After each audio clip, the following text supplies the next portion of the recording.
તો નવસારીથી હાલ મહત્વના સમાચાર સામે આવ્યા છે, જ્યાં છેતરપિંડી આચરવાનો બનાવ હાલ પ્રકાશમાં આવ્યો છે। ખેર ગામના એક જ્વેલર્સ સાથે લાખો રૂપિયાની છેતરપિંડી આચરવામાં આવી છે। ઝંડા ચોકમાં આવેલ જલારામ જ્વેલર્સના સંચાલક સાથે છેતરપિંડી આચરવામાં આવી છે।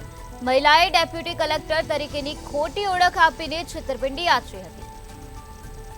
6.63 લાખના સોનાના દાગીના ખરીદીને ચેક આપી અને છેતરપિંડી આચરવામાં આવી હતી। ચેક રિટર્ન થતા જ્વેલર્સને છેતરપિંડીની ફરિયાદ નોંધાવવામાં આવી છે। મહિના બાદ ખેરગામ પોલીસ મથકે ફરિયાદ નોંધાવાઈ છે।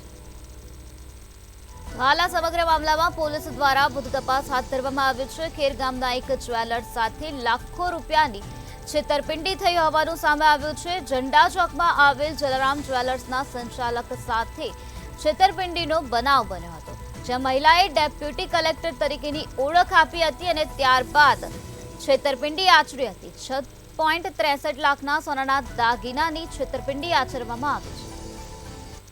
તમારું નામ? અલ્પેશ ઈશ્વરલાલ પારેખ। શું ઘટના બની? હેતલ કુમારી સેજલ સંજયભાઈ પટેલ નામની એક વ્યક્તિ આવેલી, તે ડેપ્યુટી કલેક્ટર છે એવું જાણ કરેલી અને ઘરના લીધા પછી 6.5 લાખ રૂપિયાનો ચેક આપેલો, બરાબર। એ ચેક આપ્યા પછી બેંકમાં જમા કરતા બાઉન્સ થતા છેતરપિંડીનો અહેસાસ થયો છે।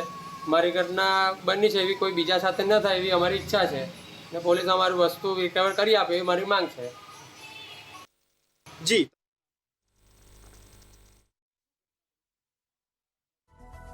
ઝંડા ચોકમાં આવેલ જલારામ જ્વેલર્સના સંચાલક સાથે છેતરપિંડીનો બનાવ બન્યો હતો। મહિલાએ ડેપ્યુટી કલેક્ટર તરીકેની ખોટી ઓળખ આપી અને છેતરપિંડી આચરી।